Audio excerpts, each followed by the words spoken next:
Gimana nih Pak tanggapannya terkait, survei yang sudah keluar saat ini di mana, Pak Anies ini masih menguasai nih dari berbagai survei tampaknya masih di posisi pertama baik itu disandingkan dengan puluhan nama bacalon, begitu juga dengan, 3 nama kalau disandingkan dengan Ahok dan Ridwan Kamil juga masih tetap di posisi pertama. Ya, ya, jadi kalau kita melihat bahwa survei-survei ini kan merupakan metode ilmiah untuk mengukur preferensi politik warga Jakarta. Dan memang dari sebelum-sebelumnya sudah ketika Mas Anies belum menyatakan atau PKB belum mengeluarkan dukungan saat itu, sudah terlihat bahwa memang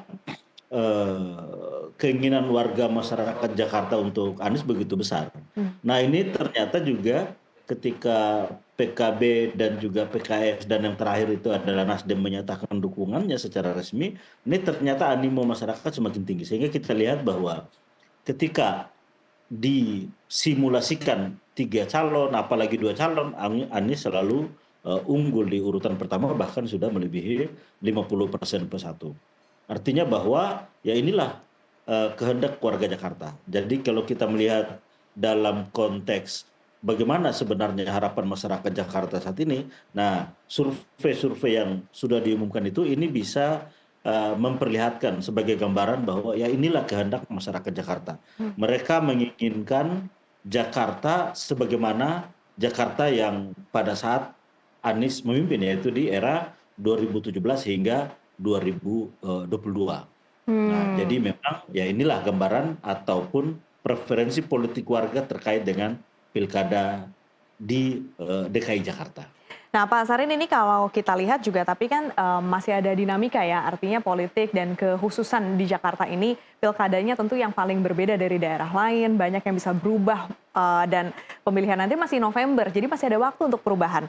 Kalau seandainya nanti, survei ini menunjukkan perubahan begitu ya, mungkin nanti ada penurunan dari, angka survei tersebut untuk Pak Anies, apakah sudah ada strategi yang disiapkan untuk memenangkan Anies di Jakarta? Ya, memang namanya politik kan selalu dinamis, Mhm. kadang bisa naik, kadang bisa turun.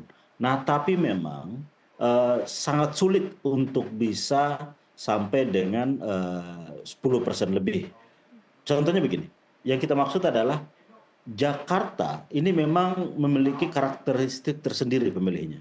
Yang pertama karena mungkin ini di ibu kota, yang kedua kelas menengahnya memang relatif banyak dan tentunya adalah pemilih rasional, pemilih yang melihat spektrumnya itu adalah rekam jejak dan juga kapasitas calon.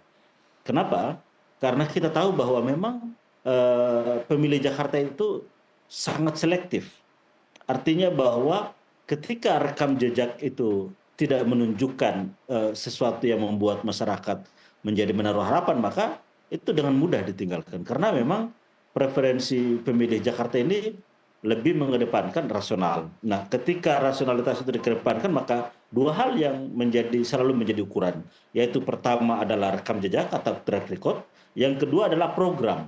Program apa yang diusung misalnya oleh sang calon.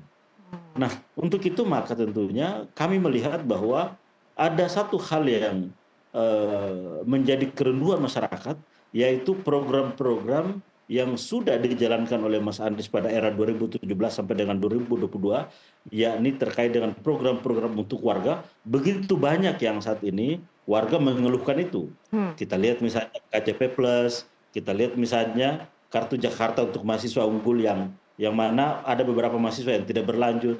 Nah, kerinduan-kerinduan terhadap ini kami melihat adalah bahwa ini harus ditemukan jalannya.